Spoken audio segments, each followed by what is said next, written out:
our own. There we go. All right. Hi there. Hi.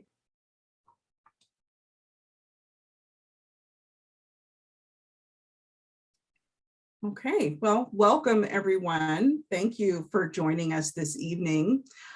We invite the Snohomish County community to join us in observance of World Day for Cultural Diversity for Dialogue and Development as we promote the values of cultural diversity, appreciation, and exchange, and as we continue working towards an inclusive county where all of our residents feel safe and welcome. In service of these principles, the Snohomish County Human Rights Commission is hosting this community conversation with a panel of local experts and community leaders. And we'd like to begin our time today with a land acknowledgement. On behalf of the Snohomish County Human Rights Commission, we honor descendants of all of the tribes and bands that have inhabited this land since time immemorial. We stand with these tribes whose ancestors, by signing the Treaty of Point Elliott in Mukilteo in 1855, enabled our county, cities, and other communities to exist here. We honor these tribes as they continue to practice their culture and life ways, including fishing, hunting, and gathering, and other cultural traditions. With this tribal land acknowledgement, we open our time together by honoring the ancestors whose feet first knew these lands and whose paddles still know the waters of what we now call Snohomish County. Every May 21st, the United Nations holds the World Day for Cultural Diversity for Dialogue and Development. This day is for us to celebrate the abundance of cultures in our world and the continued opportunity for dialogue concerning sustainable peace and development. In 2016, the Snohomish County Human Rights Commission held the first World Day event when there was a controversy over the building of a mosque in the city of Mukilteo, and it was brought to the forefront the need for recognition of the role of cultural diversity and cultural pluralism in the innovation and creativity of humankind. Part of embracing the abundance of the cultures in our world is ensuring that people can share and develop culture without fear. This is not possible under the threat of domestic extremism, which is the issue we have come together today to learn more about. And with that, Angela, would you please read us the proclamation for World Day? Absolutely. Thank you, Demi.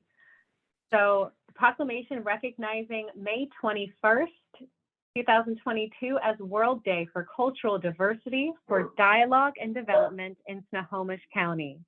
Whereas, dogs.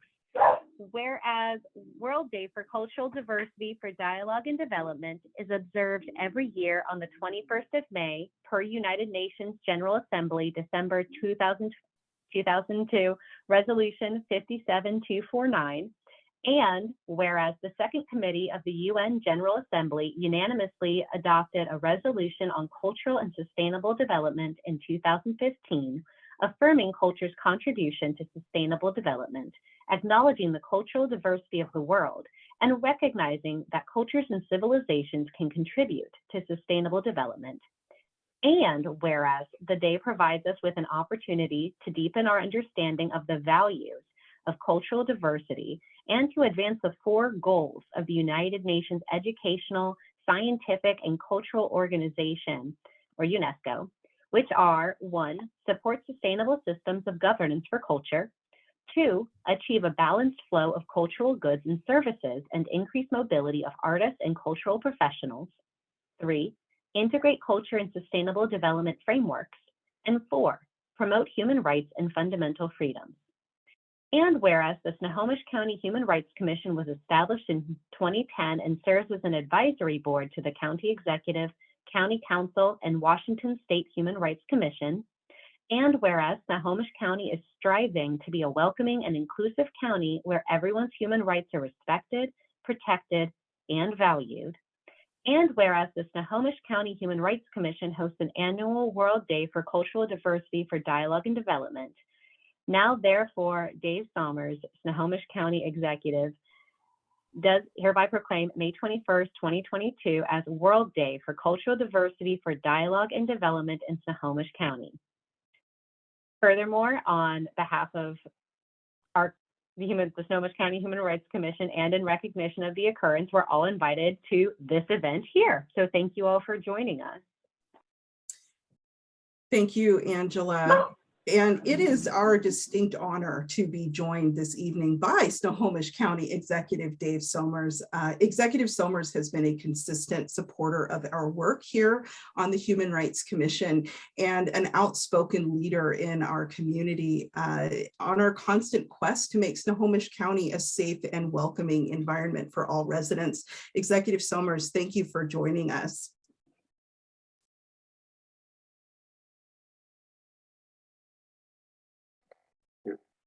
You're on mute, Dave. The host muted me. Am I done already? That happens to me a lot, other people muting me. But no, I just thank you. And it's my honor to be with you. I just really want to thank you. That's my dog, Hewitt, coughing in the background, by the way. I would really be in error if I didn't mention the horrendous racially motivated murders that happened in Buffalo last week, which are a pretty stark reminder of the mission we have in front of us and the tough mission to eradicate hate, white nationalism, and all its forms in our country, in our county.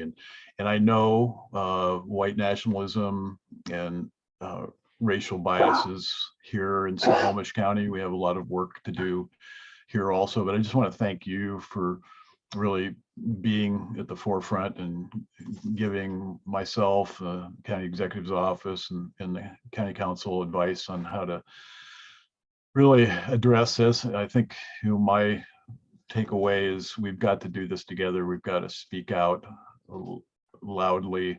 We've got to pull together. I was reminded this week on how those events that happened in Buffalo last week deeply, deeply hurt people in our community, causing them great pain and anguish because they are people of color that are the targets of this kind of activity again and again. And we see across the country the voices, fanning issues, false issues like critical race theory, which is that whole argument is really about people not wanting our true history to be taught in our schools, and they use a term to confuse people. But it's an attempt to keep a white nationalist and power-based story going about our country, which is a false story. Our diversity is and has always been our strength, and we need to recognize that. Really need to reject these voices that tell us otherwise. And the same thing with the whole argument about replacement theory, and that the striking thing to me, the sick strength of that argument is any person of color or anybody of difference is somehow the enemy, and it's a simple, strong argument that fans hate and fear, and that's what we're fighting against and what we need to fight against together. So thank you again. And just the last thing I want to say is the last couple of years through the pandemic, it's been extremely clear how different communities, diverse communities in our county, in a region and country have been affected very differently by the pandemic. And I want you to know we've really gone to great efforts and continue to improve those efforts to reach out and understand the hurdles and barriers that people face in their lives, and make county government more accessible to everybody. Actually reach out and make sure we're serving everybody equitably. And that's been a mission, and I just thank my team and I thank all of you again. And let's just keep going together on this. And I've seen your panel tonight. I've seen the names, and it looks like a wonderful panel, and we're spot on target, and look forward to hearing the discussion. So thank you.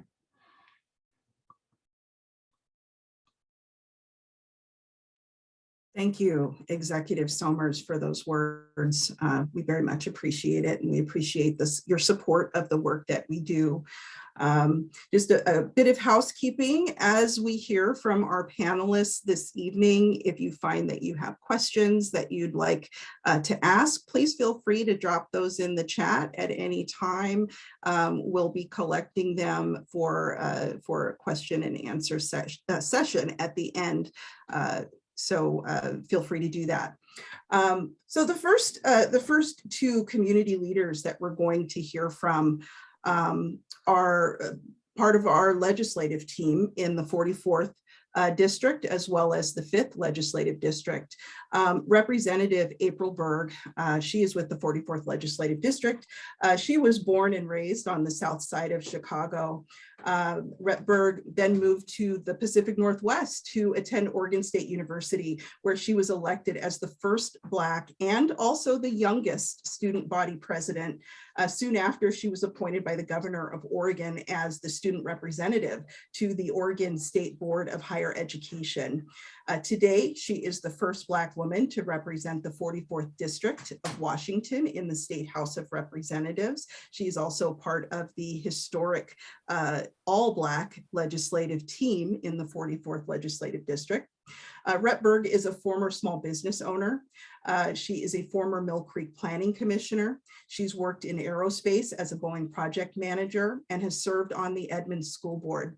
Currently, she is also an Everett School Board Director, where she has pushed for updated textbooks, better technology, vocational education, and has helped families get through the COVID-19 school closures.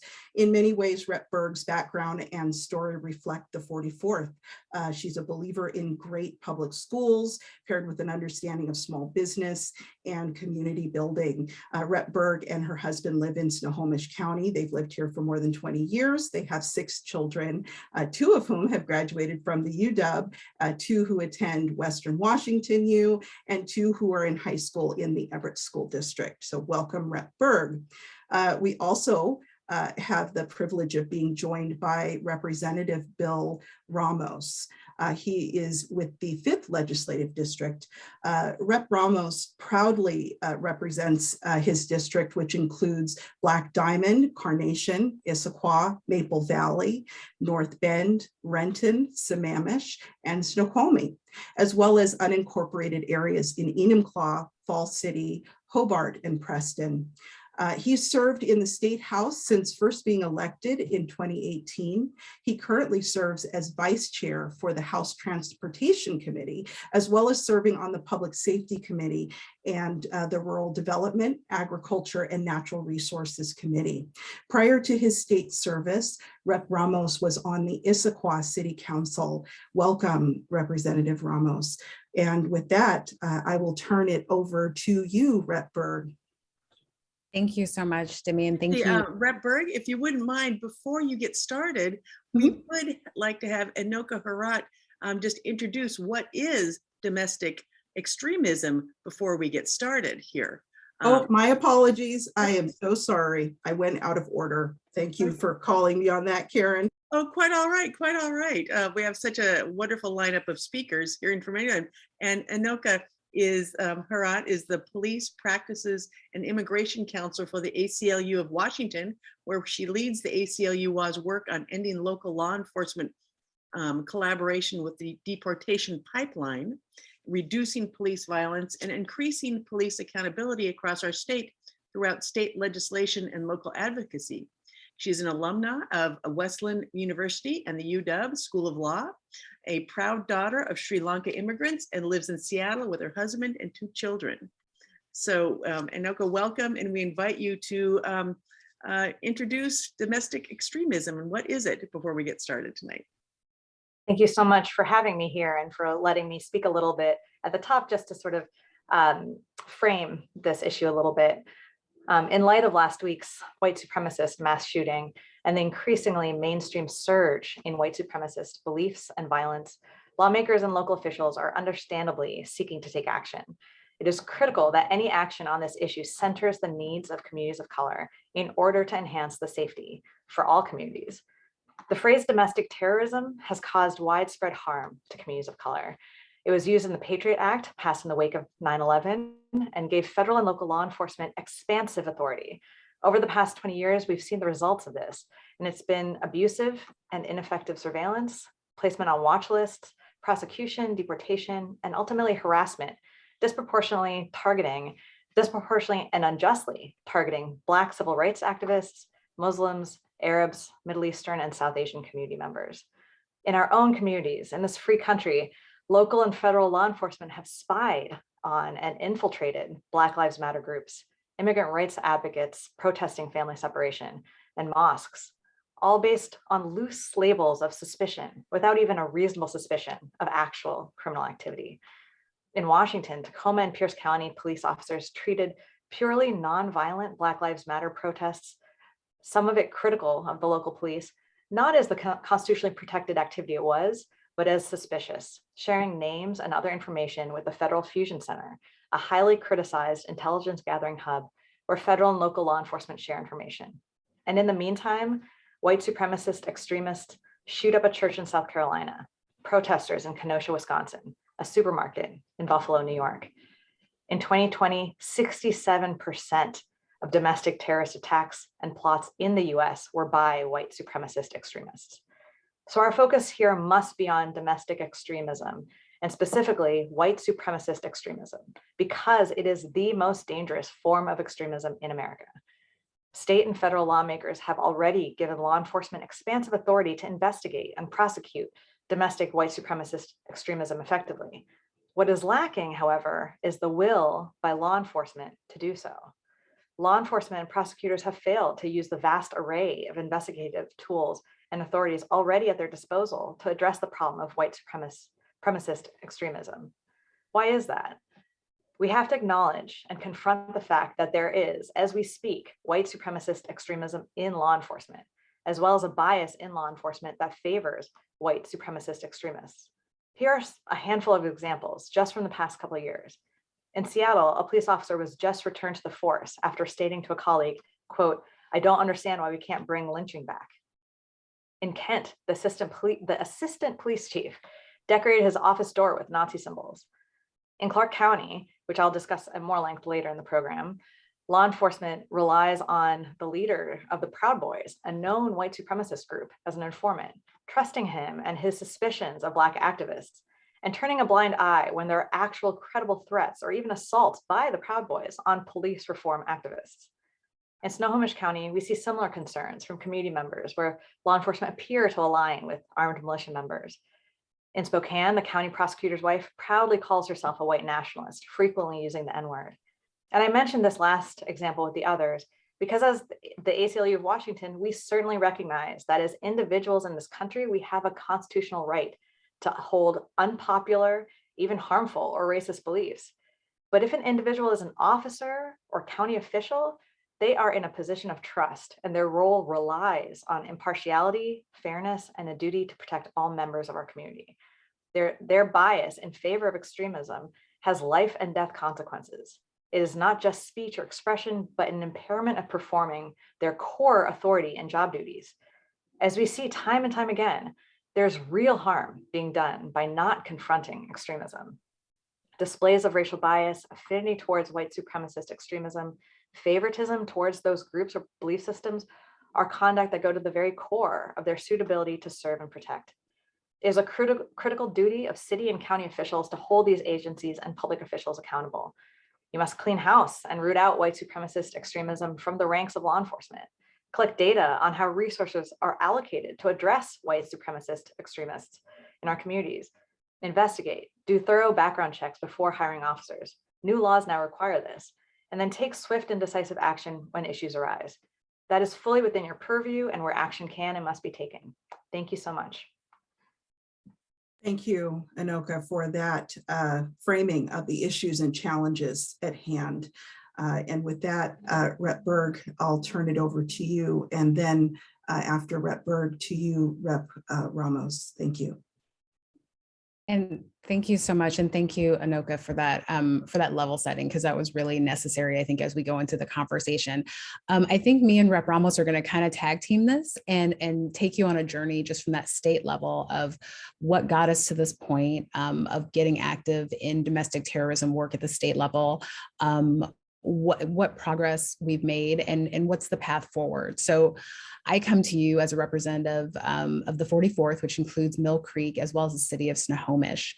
And as many of you on this call know, in 2020, May of 2020, what happened on First Street happened, which was, just as Enoka stated, it was our law enforcement in conjunction with domestic terror organizations taking over our small, quaint downtown under the guise of protecting businesses from an oncoming threat, an onslaught of maybe they're protesters, maybe they're, just a litany of names, everything that you want to say to instill fear. And all of it was made up. It was social media hype. And most cities had gotten the same type of fake and false information and had done what good law enforcement does, which is say, yep, this is not true, this is not credible, and they keep it moving. Well, they chose something different in Snohomish County, the county sheriff and the folks there. They put out an all call to organizations to come down to First Street and protect it. And what that protection looked like was absolutely terrifying to myself and the folks that I represent. It looked like folks with long guns, threatening and intimidating. There was lots of open alcohol drinking and tobacco products being used at will and in a very, I can't say anything but littering way. It was anything but protection. It was absolute terror. And that's where we get to that place of domestic terrorism.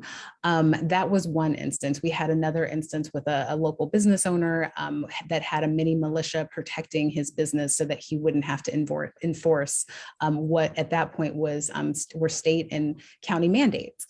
That said, as a lawmaker, I said, what do I do? How do I help my community? How do I help the people of my community? And I went to our state officials, our attorney general's office, our governor, and I said, what are the tools that we can have as leaders in the community to help when extremists literally take over our downtown? And unfortunately, there really weren't any. And it was frustrating. There was a lot of conversations, and I talked to my colleagues about, what's going on in their areas and what could we do given that. So I'll hand it over to Rep Ramos to talk a little bit about the fifth and how that connects to that point. And thank you, Rep Berg. Yes, that's a great setting of what locally got us going. As Executive Summers talks, I mean, we've seen all this on a national stage and other places, but it is in our communities.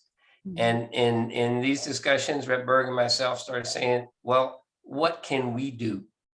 And that's the question, because for me, our society as a whole, and probably not everybody watching here, but our society has kind of put itself in a do nothing stage, right? We've decided to accept mass shootings, to accept white supremacist actions, because nothing happens, or I don't see actions that are going to try to change that unwillingness that Enoka set for us as thank you for that, is the unwillingness to take action, and not taking action is an action in itself of what you're perpetuating. And so this is something for me that we see that we have to just lay it out, bear it, understand it, and decide what course of action we can take. That's the way I look at things. And as Rep Berg and I tried to figure that out, what we found was we couldn't find an answer. I mean, let's just be blunt, we couldn't find an answer. We talked to folks, from the local level, our law enforcement in this state is very localized. There's only one Washington State troopers that oversee the state, but everybody else has their own local city and county sheriffs and local law enforcement. And if they're not trying to do something about it, you've got nowhere to go to. So we started reaching out and go, what can we do at the state level? And we heard about some federal funds that might help us in that arena. So we tried to track that down. And what we found was some interesting things, and get in all the detail, but there are federal funds, but they're going into a way that doesn't seem to be helping us any. So that doesn't carry us forward. So again, looking at trying to define the problem so we can deal with it was an almost formidable task. So we said, well, we need to do that. That's the steps we need to take. So we reached out to the governor's office, found some receptive folks that say, yes, we want to deal with this, but they didn't know how either. I mean, it is so bizarre to have a problem of this magnitude that no one seems to get their hand around. And because that is, as Enoka stated, it's a systemic thing. It's been around with our country since the beginning of our country. There's no doubt about that. And so people it's there, and it's just like, it's just like water flowing through. We are not willing to do the things to white supremacist groups that have easily been done to groups of people of color. We're not willing to take that action. So how do we do that? So with those thoughts, we put together, Rep. Berg and I trying to figure out, we got to start somewhere. And we tried to gather some friends, or actually friends gathered us, you know the truth, to work on this because they want to do the same thing. And so we started with, well, we have to figure out what those steps are. And so we got a proviso in the budget this last year to work with a group out of the Attorney General's office to get us pointed in the right direction of how we can take steps to stop this. And we need to actively do that. And so that's what's going to be happening is, from now to the end of the year. This proviso is going to put a group of folks together to try to lay that out under the Office of the Attorney General. We figured that's the best place that we can get support from statewide, and they've been willing to do that. And our goal is to then lay out the plan on what we can do starting next year in 2023 with a better defined exposed problem and some steps to take towards the future. We're not going to solve it in this bit of time. This is a 400-year-old problem, right? But we need to figure out which way to point the ship. And right now we can't get a handle on that. So that's the goal here. So there'll be action taken, groups getting together, a lot of discussion happening with hopefully experts in the field, as well as the community, to really look forward and set a path to expose what this is. Let people say what it is. Let them say that we can't do these things because it's white folks doing it, and acknowledge that so that we can then say, oh, guess what? We can do that. When it's appropriate that someone's doing something illegal, hurtful, or just aiming at other people just because they've decided in this country it's okay for someone to kill other people just because they want to kill other people. I mean, that's the reason, and we've accepted that. So we're going to work to change it. We're going to look for all your help and see what we can do, And going forward from this point is what we're trying to gather. And this is a great step. I want to thank Snohomish County for having this leadership to start this conversation and go from here. So we're going to back that back and forth, and back to you, Rep. Berg, and add to that. Thank you, Rep. Ramos. And I just have to say, having a partner in this work like Rep. Ramos has been incredible. You can tell by his words and his passion, he does not hold back. And one thing he didn't mention though, and Enoka said it before we could, the Fusion Center. We went to the Fusion Center because all of the domestic terrorism money, when we were following the money trail from the federal agencies, they kind of all led us to the Fusion Center. So we said, let's go. Let's take a field trip. And we went and we had conversations, and we realized that the terrorists that they were looking at were not domestic terrorists. I think their mission could include that, but at this point it doesn't. And I say that because I want the community in Snohomish to really hear me, that I hear and see you. I am experiencing the same issues that you are every day in the community.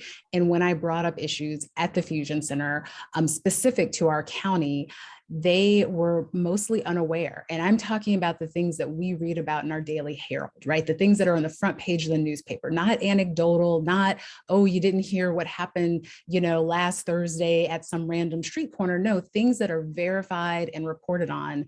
They had no idea, which told us, myself and Rep. Ramos, that we need to do something. And that's where that proviso, the genesis of that proviso came from, saying that we need to look at this as a state level, because the federal money and the federal agency that's tasked with this is not including our communities. So that said, the last thing I do want to add is that for me, this experience with domestic terrorism is really bookended by two things. One is that, as Demi stated in my bio, being in Corvallis as a Black woman in leadership on my campus, I was targeted by the Aryan Nation. I have had the experience of having to work with law enforcement to protect me, wearing Kevlar for a day and having police protection because there was a credible threat from a domestic terrorist organization. That said, that was almost 30 years ago. And just this week, one of my campaign signs was targeted with hate symbols, or one hate symbol in particular, and I don't even want to say it. And I say that because it really is a bookend to a career that I've started and will continue, but it shouldn't be happening 30 years later to have the same type of terror, that pit in your stomach where you know that you're being looked at or targeted because you're not seen as maybe assimilating or supposed to be here. And that's terrorism. That is what I felt. That's what it is. And it's coming from folks in our community, and that makes it domestic terrorism. And we can't be afraid to talk about it, say it, own it, report it. Fundamentally, we have to report it. And then folks like me and Rep Ramos, we have your back to try at the state level to get action. So I can't thank Rep Ramos enough for being a partner in this. I know you're not in Snohomish County, but I tell you, his heart is here because he's working with me on this project to get it done. So thank you for that. Thank you too. Thank you both, Rep Berg and Rep Ramos. Rep Berg, I'm glad that you mentioned the attack on one of your campaign signs. That was actually something I was going to mention if you did not. It was quite shocking and jarring to the entire community. And thank you for the work that you're doing, because it does put a target on you and those of us who are working towards human rights in this county. We see you and we are standing with you. Just another reminder, if folks have questions that they'd like to ask to any of our speakers or our panelists, feel free to drop those into the chat and one of our co-hosts will make note of those at the end of our discussion. Next, we are going to hear from County Prosecutor Attorney Adam Cornell. Adam took office in January of 2019. Prior to taking office, he served as criminal deputy prosecuting attorney in Snohomish County for 16 years. Attorney Cornell's administration has prioritized policies and initiatives that responsibly, innovatively, and effectively promote improvements to the criminal legal system.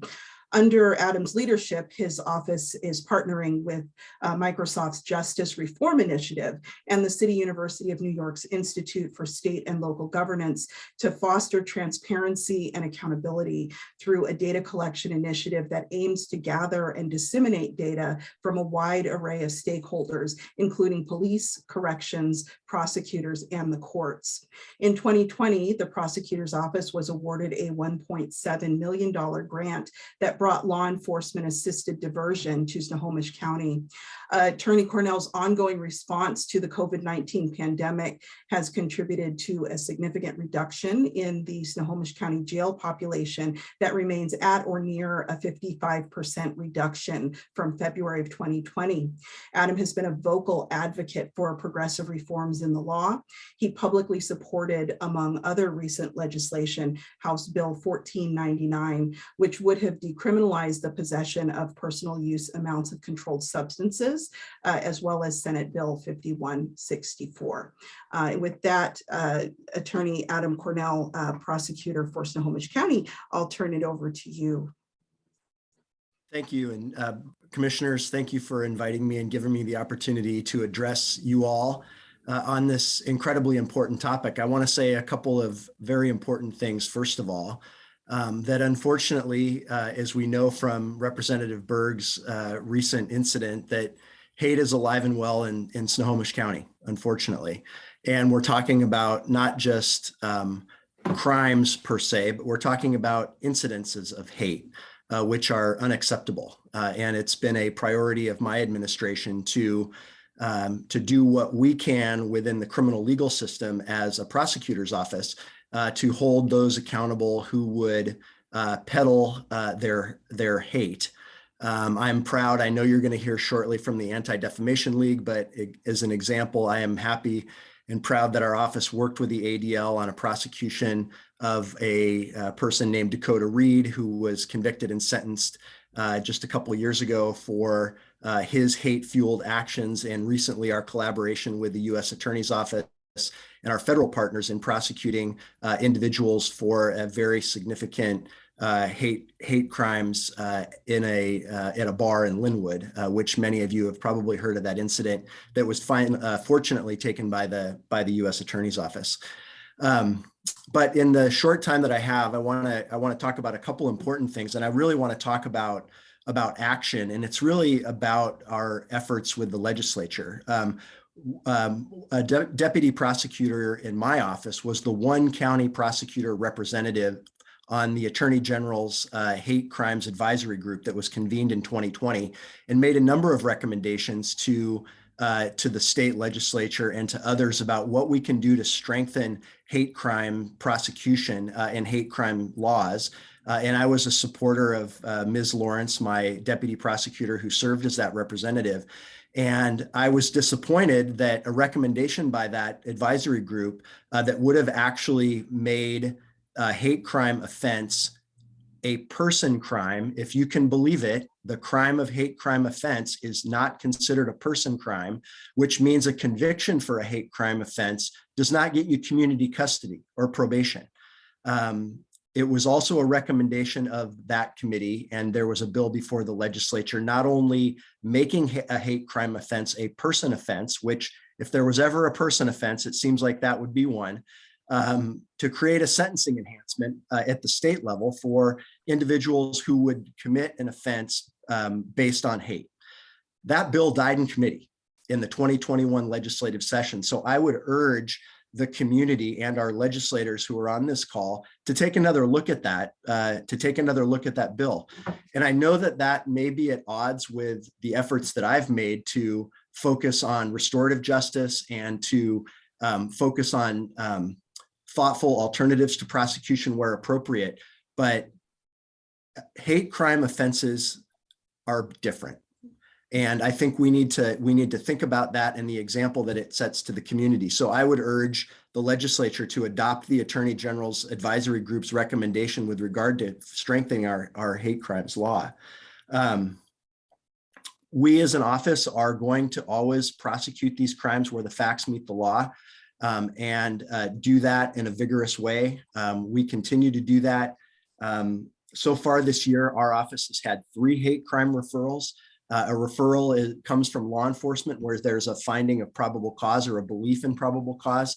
Prosecutors can only charge cases where we believe there's the possibility of proving a case beyond a reasonable doubt in front of a jury. And that's the highest standard in our criminal justice system. And we bump up against that. And we do everything that we can to vigorously prosecute those cases.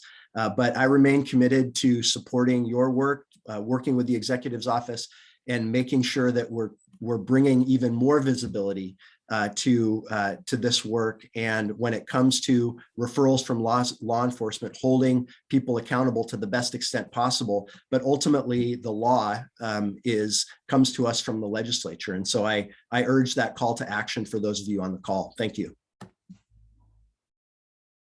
Thank you for that. Next, I'd like to introduce Reverend Paul Benz. Reverend Benz was a founding member of the Faith Action Network, which is a multi-faith nonprofit organization through which thousands of people and over 160 faith communities across Washington state partner for the common good. Paul is going to introduce to us our panelists for the remainder of our discussion. So with that, I'll turn it over to you, Paul. Thanks, Demi. It's great to be able to see after months of meeting that Representative Ramos and Rep. Berg referenced, to see this event come to fruition. And I want to acknowledge my two partners that helped get a lot of this going, as well as the budget proviso, and they're here tonight. Luis Moscoso, former state representative from Snohomish County, Mountlake Terrace specifically, District 1, and then Juan Perales with Unidos, the Snohomish County chapter. So I just want to acknowledge them tonight as well. In terms of the panelists that we're going to have, I'll try and keep this brief, but I'm just really, really proud to be able to have two superb national organizations that have chapters in almost all the states. The Enoka Herat with the ACLU, and then also who's a good colleague and friend in terms of our work on police reform in our state, and then Stephen Paolini and Emily Kaufman with the ADL, with the Anti-Defamation League. The ADL already did, we used their template for the budget proviso that Representative Ramos mentioned earlier. And they actually have a task force set up looking at that. And we hope that to be a part of the next step in the conversation with the state legislature. But Stephen and Emily and Enoka will are very involved in the work of white supremacy, ending it, and domestic terrorism as well. Please, I'm not sure who's going to go first, but I think the three of you can figure that out. Thank you. It's okay, Enoka. I'd love to just start, and I'll try to make up some time too. I know we're already kind of a little over on our agenda, but just introduce myself again. I'm Stephen Paolini. I'm the Associate Regional Director for the ADL here in the Pacific Northwest, and really excited to have my colleague Emily Kaufman here from our Center on Extremism, and we'll just tag team for a little bit and then pass it to Enoka if that's all right. But I'm gonna quickly try to share my screen. I have a couple of slides that I wanted to share with you all, and you know, as I begin, it's really good to see so many faces that I recognize on the call. Obviously, Paul Benz and Rep Berg and Rep Ramos, but also Adam Cornell. I think you and I were at a meeting earlier today, almost 10 hours ago. So I just wanted to share, you know, my deep respect for how hard you're working on this issue, fighting, you know, like all day long, 12 hours a day, literally to help address domestic extremism in our state, in our region, in Snohomish County in particular. So just thank you so much for all the work that you're doing, and for everyone on this call for that effort. So just really quickly, for those that may not be aware, the Anti-Defamation League is one of the nation's oldest anti-hate organizations. It was founded in 1913 with the dual mission of protecting against the defamation of the Jewish people and securing justice and fair treatment for all. And it really is that dual mission of intersectionality that truly feels never more relevant than in these times, and certainly with the devastating shootings that we saw over the weekend and continue to see this week. It is that dual mission that certainly drives my passion for this work as well. Our organization is actually sort of 26 separate regional offices. I say this because it's really important that we have the regional focus to be able to make change here in our state, but also with the context of what works in other states and what works nationally as well. There are sort of three big buckets that our work falls into. The first is that we're often the first call for when acts of hate and bias occur in our community. Individuals will report everything from sort of the more quote unquote minor instances of hate and bigotry, a business owner in downtown Seattle facing anti-Semitic vandalism and property destruction, to individuals experiencing assault and harassment in a variety of contexts. And so that really is the core of our work, is in response to hate and bias incidents. The second piece is really about educational programming. We're one of the nation's largest providers of anti-bias education in K through 12 schools, for government agencies and community programs like the one that we're doing today. And then the final piece is we engage in a nonpartisan, sort of non-political way in advocacy. And it's sort of, you know, very much so, especially as I pass on to Emily here in a little bit, sort of as experts in hate and violent extremism. I really appreciate the conversation we've been having about the terminology, And while there's no sort of perfect word, I want to be really clear that in the context of my presentation and Emily's, when we talk about extremism, we're not just talking about radical beliefs that are held by various individuals and people. We're really talking about the kinds of rhetoric and conspiracy theories that lead to violence against our communities. And it is that particular element of violence that is really driving our work. So I want to just share a couple really broad strokes trends that we've seen in Washington State. One of the things that I really like to stress at the outset is, and I was guilty of this before I worked at the ADL, Washington State is not immune, despite our progressive values, from the really staggering and worrying trends of white supremacy and extremism. We released a white supremacist propaganda report several weeks ago now, in which Washington State ranked 5th in the highest number of reported incidents of white supremacist propaganda in the nation. That's not per capita, that's total, right? So we had more incidents of white supremacist propaganda right here in Washington State than California did, despite having 32 million more people than us. And that really, I hope, can underscore the scale and size of the problem and how difficult it is. And these incidents of white supremacist propaganda are not just radical beliefs, but as we've seen over the weekend, they lead to violence directly on our communities and communities of color in particular. And so I think that's so important. Right here in Snohomish County, we saw acts of vandalism against signs by Representative Berg, but other signs very regularly. I've received incident reports of Black Lives Matter signs being vandalized, of LGBTQ plus signs being vandalized, of signs in front of schools and parks and libraries being vandalized primarily by an organization called Patriot Front, which Emily will get into a little bit later. One of the other really top line data pieces I do want to share with you as well, the ADL released again a couple weeks ago our annual audit on anti-Semitism.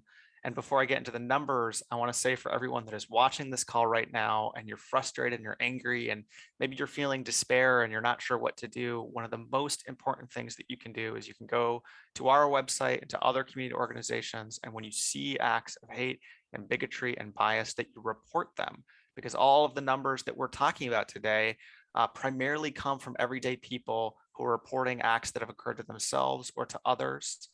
We do our best to be really cautious in sort of only choosing credible cases to report on, but it does rely on individuals like those on the call today to take action and to see something and to say something and to stand up for their fellow community members. So this past year in 2021, we saw the highest levels of anti-Semitism since we began tracking in this form since 1979, so over 49 years. We saw nearly 3,000 incidents. They were up 34% in comparison to the previous year in 2020. Assaults in particular against the Jewish community were up 167%. And it's a truly staggering trend that we've seen over the last 10 years.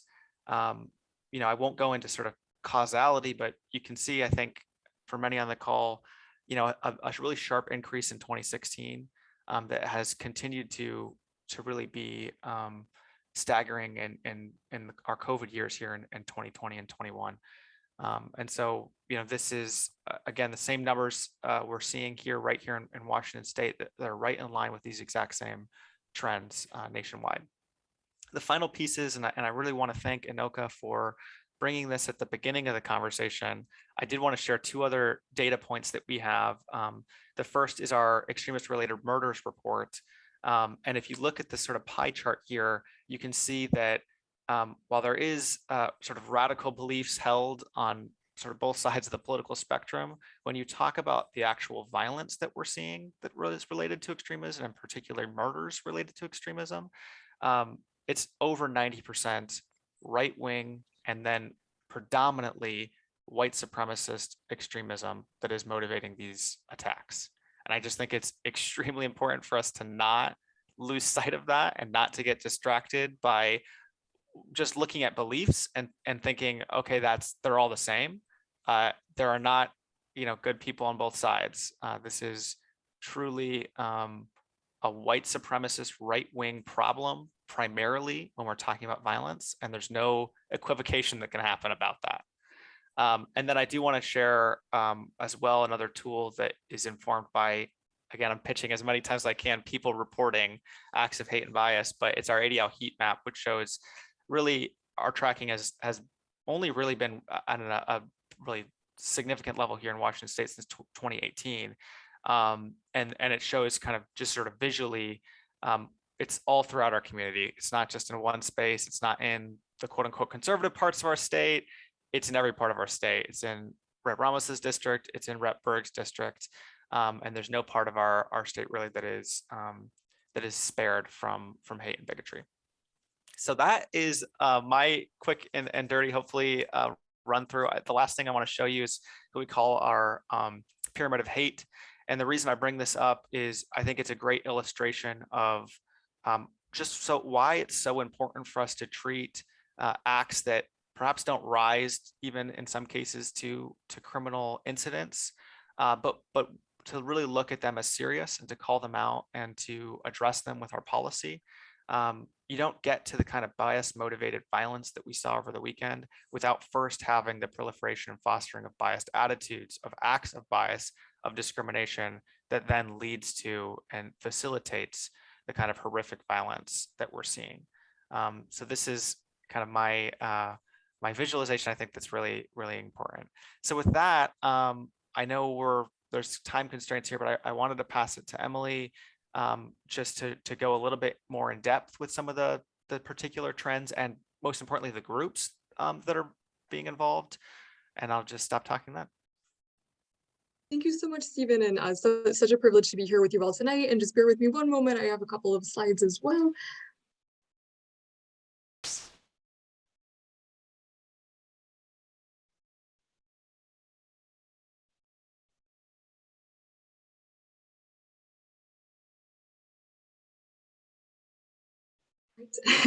And we're off. There we go. Okay. So just by way of brief introduction on what we do with the Center on Extremism, our team monitors, exposes, and disrupts extremist threats and activity on the ground and online. As ADL's research and investigative arm, the Center on Extremism is a clearinghouse of real-time information about extremism and hate of all types. And I know we just saw the heat map, so we're getting a second plug in here. But before I dive more deeply into some of the trends we've seen with white supremacist propaganda, I just want to highlight that this is also a resource where you can look at incidents related to hate, extremism, anti-Semitism, and terrorism in real time. And these, what you see on the heat map also includes incidents of white supremacist propaganda. So this is kind of a way to be able to take a pulse of what's happening within our own communities. And I wanted to emphasize, and just kind of in addition to what Stephen has already talked about, the white supremacist propaganda that we've seen, that propaganda campaigns let white supremacists maximize media and online attention while limiting the risk of individual exposure, negative media coverage, arrests, and public backlash that often accompanies more public activities. So by using propaganda to spread hate, a small number of people can have an outsized impact, giving the appearance of larger numbers and affecting entire communities. So this is why these groups tend to use propaganda as a popular strategy. And as was the case in both 2019 and 2020, Patriot Front was responsible for the vast majority of propaganda distributions that we've seen. And as revealed in their communications, at least by Unicorn Riot in January 2022, these high propaganda numbers are driven by a weekly propaganda quota, which members are required to meet. And so similar to the national trend in Snohomish County, Patriot Front was also the most prolific distributor of white supremacist propaganda. And since rebranding in October 2018, Patriot Front has avoided using traditional or explicit white supremacist language and symbols in their propaganda, opting instead for the more palatable red, white, and blue aesthetics of patriot nationalism to promote its white supremacist ideology. So this is intentional on their part to draw people in with a perhaps more innocuous symbol that then exposes individuals to this very, very extreme white supremacist ideology. And despite their effort to control their outward-facing brand, the private use of anti-Semitic, racist, and bigoted slurs, evident in their recently leaked chat rooms, show the continued presence of this group's neo-Nazi roots. In 2021, Patriot Front demonstrated its true colors via the hate-driven campaigns and activities, including the destruction of the Black Lives Matter statues and murals, stealing and burning pro-diversity and pro-LGBTQ yard signs and flags, and distributing propaganda at Jewish institutions. Destruction of banners by stenciling their logo and defacing political and progressive yard signs highlight that white supremacist propaganda is not always traditional flyers, but these groups have become emboldened and more creative with their propaganda efforts. And this was evident here in Snohomish County when a right-wing publisher actually sought to have a virulently anti-Semitic book included in a local library's collection. So these groups are trying to insert their conspiracies where they think they will have the most impact and spark interest for further engagement with the group. So they are trying to seek out creative ways in which to reach the most people possible to get these ideas out there. And in speaking about the impacts of white supremacist propaganda and online white supremacist materials, it's of course relevant to bring up the event that even though propaganda can look innocuous, in some cases it can have devastating impacts, right? And we saw this over the weekend with the Buffalo, New York top market shooter, who though was not a member of an extremist group or movement, was radicalized over a short period of time through online white supremacist propaganda that tragically resulted in this violent shooting spree. Tropes we frequently see in white supremacist propaganda that speak about white genocide or replacement theory, are the same conspiracies that motivated the Buffalo shooter to action. So this is really dangerous stuff that we're seeing from these groups. Moving now to the right-wing extremist groups that are most active in our area, I will briefly touch on 3 of these most active groups. So first we have the Proud Boys, and the Proud Boys are a right-wing extremist group with a violent agenda.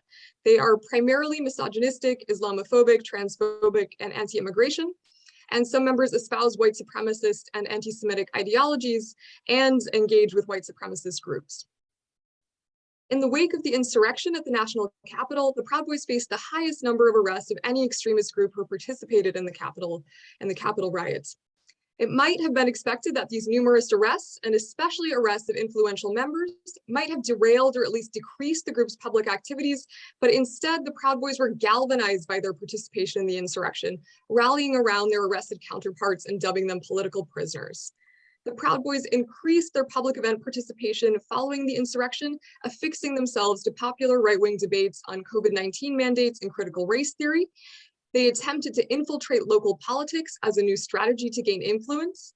And while no Proud Boy candidates were elected last year, the group will likely continue their attempts to gain political influence in the future, which we are already seeing with the 2022 campaign season underway.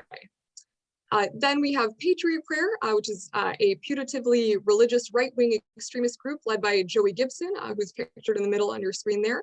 And Patriot Prayer and local Proud Boys chapters frequently collaborate on events and rallies. This has been especially evident most recently when Joey Gibson held a fundraiser for an incarcerated Proud Boy known as Tiny Tosa. Tiny is a nickname for this man. He's quite tall, so it's meant to be an ironic nickname. But as I mentioned, in the Pacific Northwest, members of the Proud Boys and Patriot Prayer often co-attend events, and Gibson and Tosa have a long history of attending events together.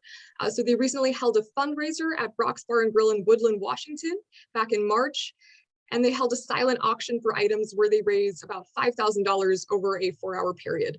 But Gibson has actually reported that about $33,000 have been raised for Tosa's legal defense, including funds from the local Washington 3 Percenters, who I'll talk about in a moment, from Patriot Prayer, from Washingtonians for Change, from Common Sense Conservative, and also a large pledge from the Proud Boys.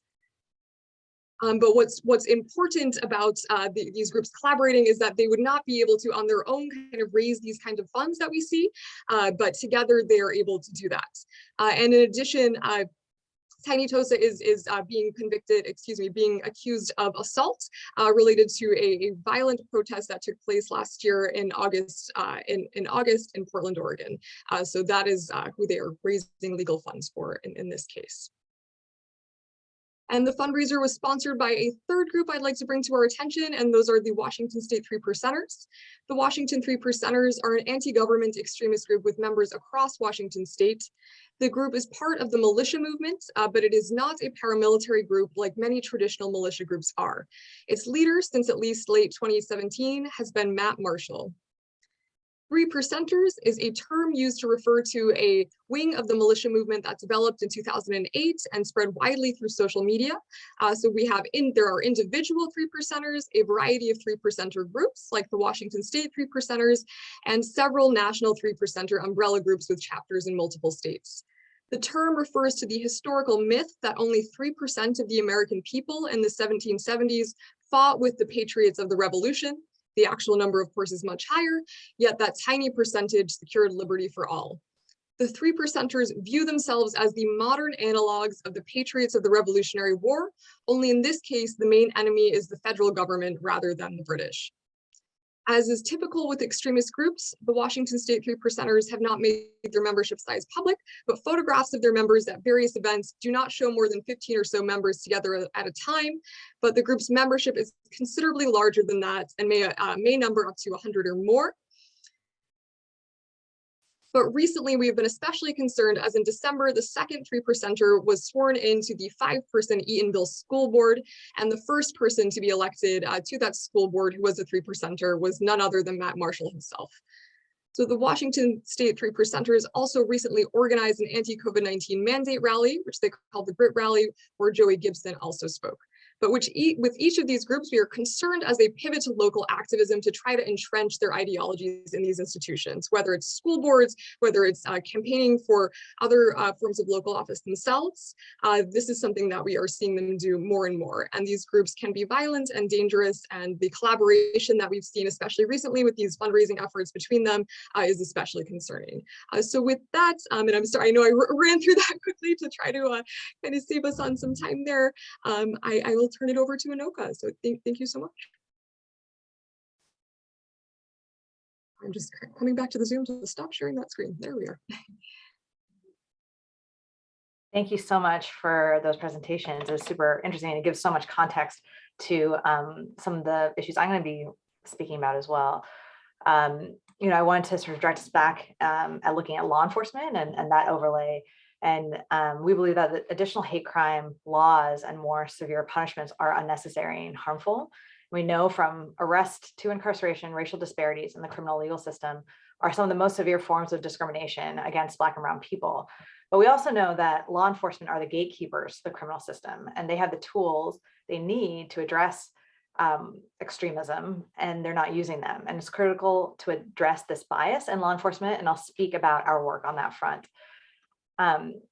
We worked very closely with community members in Clark County and Vancouver who expressed trauma, grief, concern, and that experience of terror that Representative Berg spoke to earlier around public safety and what that really means when they were experiencing that they could not seek protection from law enforcement because they couldn't trust that law enforcement would actually protect them.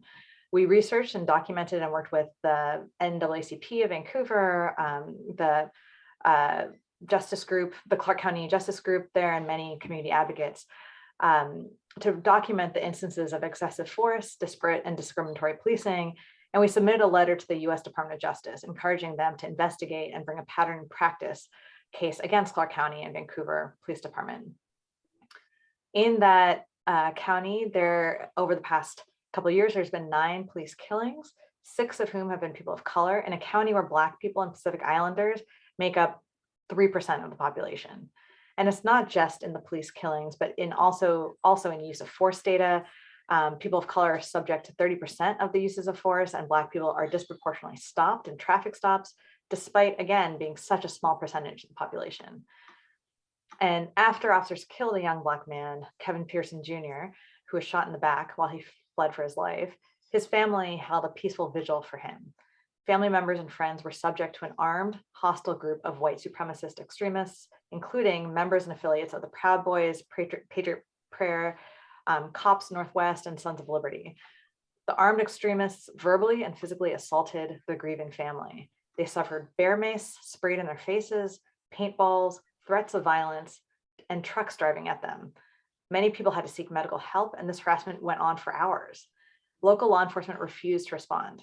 That sends a signal, not only to the community members, who are mostly people of color, gathered there for peaceful, constitutionally protected protest, but it also sends a signal to the white supremacist groups. The law enforcement favoritism toward these white supremacist extremist groups in Clark County is also evident in the police actions taken. Law enforcement proactively designated Patriot Prayer events as expressive speech events, urging officers to de-escalate, and officers spoke publicly about the need to protect those protesters. By contrast, law enforcement failed to designate Black Lives Matter events or similar events protesting police violence as expressive speech events where protesters needed protection. Instead, law enforcement spoke disparagingly of those protesters. And the focus on protester violence was always on the communities of color, not on the armed, vigilante, white supremacist extremist groups known for violence. Despite the fact that there has been well documented, as was just sort of described, well documented history in Clark County and nationally of these groups instigating and plotting violence and antagonizing and threatening protesters. That sends a signal and shows a culture of bias in law enforcement that is critical to address. And in the county, there had been efforts, at the city council level, and there was some interest in trying to address these issues, but they never got very far because of sort of that culture that we were seeing in law enforcement. And so that's why we sought review and sought an investigation from the US Department of Justice. But I just wanted to use that example because we know that to some extent that's happening really around our state. And so it's something that we are really trying to keep a focus on. Thank you.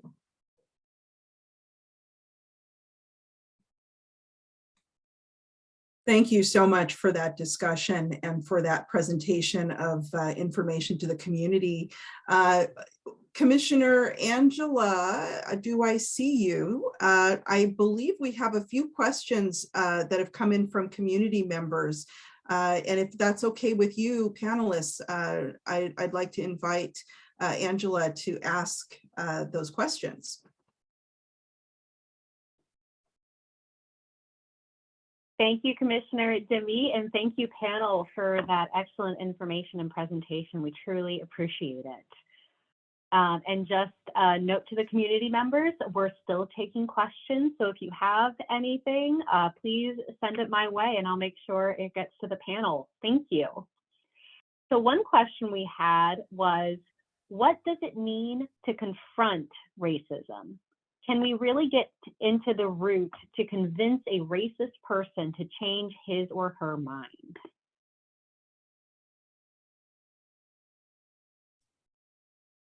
And panelists, that's a pretty deep question. Do we have any takers to take a crack at that one? I guess one crack I take at that is that as the ACLU of Washington and nationally, we really address racism as a systemic problem and really approach it looking at our government, and our institutions and what can be done at that level. But there is all sorts of things around education and compassion and teaching and mixing of ideas that happens from birth on, and so some of these efforts that we see nationally to restrict education, to restrict these kinds of conversations, that backlash to that openness to learn, I think is really problematic. I'll just add to that, and then Emily, maybe if you have other thoughts too. I mean, the answer to the question is yes. I think we absolutely, can interrupt and confront racism. And part of our challenge is to realize how proliferated it is. It's not just on the extremes. It's held in various ways. The tropes and the ideas and the rhetoric that really undergird and further, radicalize people are beliefs that your neighbors and friends and family may have. I struggle with thinking about it all the time. I'm originally from Florida, and my family on my mom's side immigrated from Brazil. A lot of my family on the other side of my family, after this weekend's events, I thought back to conversations I had that were staggeringly close to replacement theory and thought about people who I know in my life who are really loving people and who mean so much to me, but do and are captured in so many ways by maybe not far along the journey, but step 0, step 1 along the journey towards these really radical beliefs. And I'll just say, as an organization, we are really invested in education and in confronting hate. One of the things I'm proud about our organization is what we call our No Place for Hate program, which is a program for K through 12 schools, where we work with students and teachers and principals and administration and support staff to really take a comprehensive, really early on in people's lives, curriculum that addresses in a really directed way racism, anti-Semitism, bigotry, and hate in all of its forms. And I don't know the number off the top of my head, but tens of thousands of schools participate that. I think it's somewhere around 60 or so that participate here in the state of Washington. Unfortunately, I'll just say as well, even that program, which seems like, oh my goodness, what could you possibly say is like the argument against it? It's become more and more political. And Emily mentioned how, these extremist organizations are particularly targeting school boards, and there's a reason for that. And the reason is they want to interrupt the kinds of programs that I just talked about. And it gets looped into, what's become a very popular cultural conversation around critical race theory, around, my family works in social emotional learning, which is about teaching kids to really be in touch with their emotions. And that's become somehow related now to these like political conversations. And it's really destructive. And I don't have a perfect policy answer for you, but I think supporting this kind of education and being willing to have tough conversations like we're having right now. There's a lot of resources on our ADL website about, anti-Semitic tropes, around racist tropes. There's learning guides for young people settings, for adult conversations. There's curriculum programs. We have an amazing educational director locally here that literally fosters and holds these conversations at every level, groups of individuals, government groups, community groups. So if you want to have that kind of conversation, if you see an opportunity for it, reach out to the ADL, file that incident report. When we say incident report, it's not just like harassment and vandalism. It's this kind of thing where, I got an outreach where a student at a university in our region submitted a homework assignment at a college university that was virulently anti-Semitic and racist. And we're now able to have, in the coming weeks, sit down with the student, have a conversation, introduce them to survivors of the Holocaust, introduce them to educational experts, and try to interrupt. And can I tell you today, like, is it going to work? I don't know. I hope it can. And I sense that opportunity, and we have to try. So I don't know. It's not a perfect answer, but that's what I got for you. Thank you. And just to check, Emily, do you have anything to add on to that? Oh, sure. I mean, this, I think you both really covered most of it. I guess the only thing I would add there is also, right, teaching students to be critical consumers of information, right? Because unfortunately we're living in an age where disinformation percolates, disinformation and conspiracy is prolific in online spaces, and unfortunately often very easily accessible. So as young as we can teach that, the better. And then something that we always say in our work is that sunlight is the best disinfectant for hate. So really calling out and bringing attention to all of these issues that we see, like Stephen and Enoka have mentioned, anytime we can in our own lives to call out and have those tough conversations. But right, calling hate what it is, calling white supremacy the problem that it is, understanding how vast of a problem it is, and that it is really an essential problem that we need to solve, I think is very important. Yeah, I think that's. Thank you so much, and thank you all for that response. I just want to share a comment that came in through the chat just about how the murders in Buffalo that occurred the past weekend, it really hit them, and they could see this happening in our community. And so confronting the white supremacy, the white nationalism, more important than ever. So thank you all for sharing that information. We appreciate it. Another question that came in is, what strategies can we implement to drive out the Patriot Front and other groups besides reporting and providing community education. So what other strategies can we implement to drive out those white nationalist groups besides reporting and education? Well, I don't know if you want to take this one too. It is a tough one, and you know, part of what Enoka has been talking about this whole time, I think, is a really crucial piece of it, which is education and understanding within law enforcement about the seriousness of it and addressing it. I also, you know, in tandem with that, it's about a community being able to push back and to use those events when it happens as opportunities to bring community together and to call it out in a productive way. The truth of the matter, as Emily talked about, is, and I'm not diminishing the seriousness of the problem when I say it's a small group of people that are contributing a lot of vandalism and white supremacy and propaganda. And like, just to be really direct, those that are tolerant in our community outnumber those that aren't by a lot. And I think we need to use these opportunities. This isn't a satisfying answer, because the truth is you're not going to stop people, you know, tomorrow from vandalizing yard signs or unfurling banners. We can treat them as serious events, and we can call them out, and we can use as an opportunity as a community to have a conversation like this. Like, this is really how we push back and fight back. On top of that, though, there is policy that we can look to, and we can get into all the details around it, and we can look to our lovely friends, Rep Ramos and Rep Berg, who are policymakers, and those as well at the city level, to invest resources in tracking and countering domestic extremism. We can look to policymaking within law enforcement.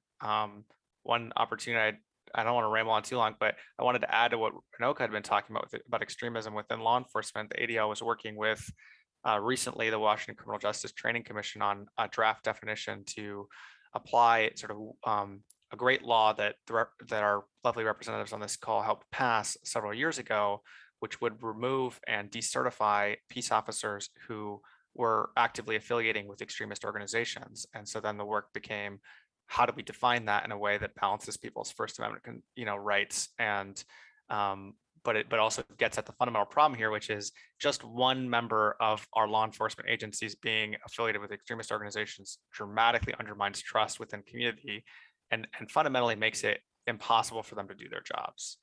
And we really have to address that. And the truth is, they can't be you cannot be a law enforcement officer in this country, should not be able to be a law enforcement officer in this country, and be actively, you know, affiliated with Patriot Front, with Proud Boys, with Washington 3%ers, with other organizations like that. And the fact is, right now, prior to that definition being really fully implemented, and that is another piece of the work that takes money and it takes attention, they can be.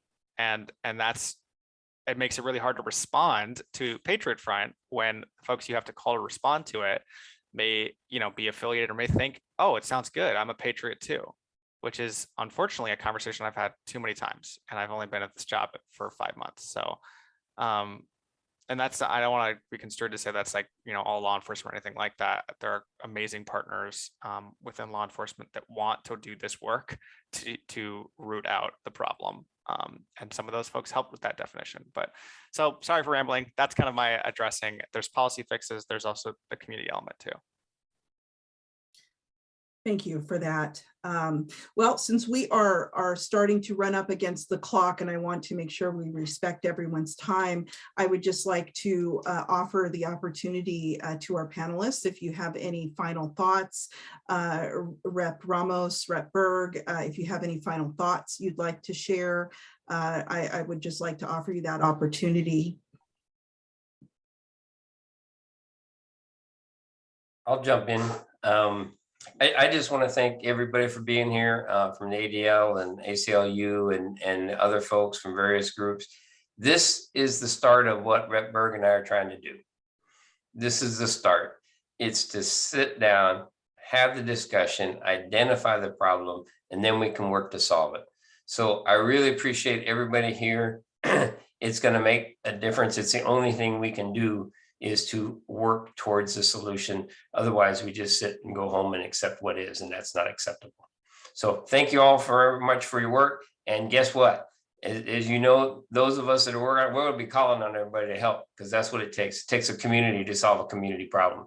So thank you very much.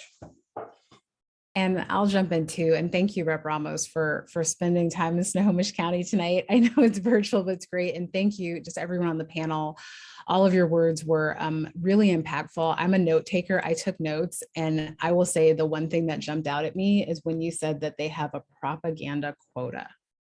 And just imagine that, a propaganda quota, and the fact that we're 5th in the nation and it's not per capita. Those two things I am really, as a policymaker, going to really have to sit with and talk with colleagues like Rep Ramos about how do we move forward in a meaningful, intentional way. Because when you're dealing with groups that are, like you said, they're small in number, but they're great in force, and they are working with propaganda quotas. So thank you for this level setting. Thank you for this wake up call. And thank you for the good data that all of your organizations, the ADL and the ACLU, is producing so that we as policymakers can do our job. This is definitely the first of many conversations. Thank you so much. Thank you for that. And we had a comment from a community member come in that I'd just like to read briefly. They said, as an Indigenous woman, Rep Ramos spoke to an important piece that this country was built on, which is white nationalism through the dehumanization and genocide of Indigenous people, which we are still experiencing today. The challenge will not be just dismantling the white nationalism movement, but recognizing the many Americans who have benefited from it currently today. There are many incidents of violence against our Indigenous people, specifically our women, men, and Two-Spirit people. So we just wanted to give a bit of a voice to some of our community members and their thoughts, and that was one that we thought was important to share. So thank you to our panelists, to those of us who have joined us for this really critical community conversation. I want to especially thank Executive Somers for being here. We also have in our audience Council Member Stephanie Wright. Thank you for being here. Prosecuting Attorney Adam Cornell, thank you for your participation. Of course, our esteemed panelists, Enoka Herat, Stephen Paolini, Emily Kaufman, thank you. Rep Berg, Rep Ramos, thank you. And I also want to give a thank you to some folks that did a lot of work behind the scenes coordinating this very important community discussion. Reverend Paul Benz, Luis Moscoso, Juan Perales, they were instrumental in ensuring that we were able to come together this evening and spend some time in dialogue and in community. If you are interested in learning more about the Human Rights Commission and some of the issues that we are discussing and tackling and looking to disrupt in the community, feel free to join us the first Thursday of most months. You can find more information on the Snohomish County website. And with that, I think we'll say good evening to everyone. And again, thank you so much for your time this evening. Thank you, Demi. Excuse me, Demi. I thought we had an hour and a half. There's 8 minutes. But anyway, I just wanted to say a couple of things, as you mentioned, as one of the organizers with Paul and Luis. Actually, the Biden administration's national security team consulted with academics, experts, community members, faith action members on the issue. Obviously, they came out with the 2 biggest threats from this white supremacy groups, which have been discussed already, so I won't go into that. But they came up with 4 core recommendations. Representative Ramos and Berg talked about how the governor or the Fusion Center, nobody knew what to do. But actually, this team created a blueprint on addressing white supremacy. I just want to real quickly say the 4 core elements of that study. And they are: enhance domestic terrorism analysis and improve information sharing. Revamp federal support to community partners by providing additional resources. Disrupt and deter far-right violent extremism by increasing support and specific legislation for law enforcement to enforce. And 4, build a government and civil society partnership to confront long-term contributors to the far-right violent extremism. Those 4 core elements. The question is, how will the federal government and state government work on addressing this issue? And how are they going to keep our community members apprised? How do community members that see hate crimes happening, who do they call? Who do they make a call to? There's nobody to call. And so to me, unfortunately, the Public Safety Committee chair, has been asked to address white supremacy for the last 7-8 years and has refused to do it. So we need to get our legislators and our governor to address the issue if we want safety in our communities for everybody. Thank you for adding that one. That was some very important information, so I appreciate that. We also had, while you were speaking, one additional community member dropped some information into the chat about a book that might offer some information. It looks like it's called Loaded, and it covers the history of colonialist violence against Indigenous people and the land. So that's a resource for folks who are interested in learning more about that topic. So thank you. And before I try to shut us all down again, let me offer the opportunity for last words from any of our organizers or panelists. Okay. Demi, just real quick, and the reps Ramos and Berg mentioned this, but that we'll be in touch as the AG's team gets the study going. They definitely want to have engagement with the public, right? With people that are working on this, like all of us. So we'll be in touch maybe through the Human Rights Commission and other ways through the county exec's office to connect people with the AG's team once they get rolling, which should be for sure next month and early July.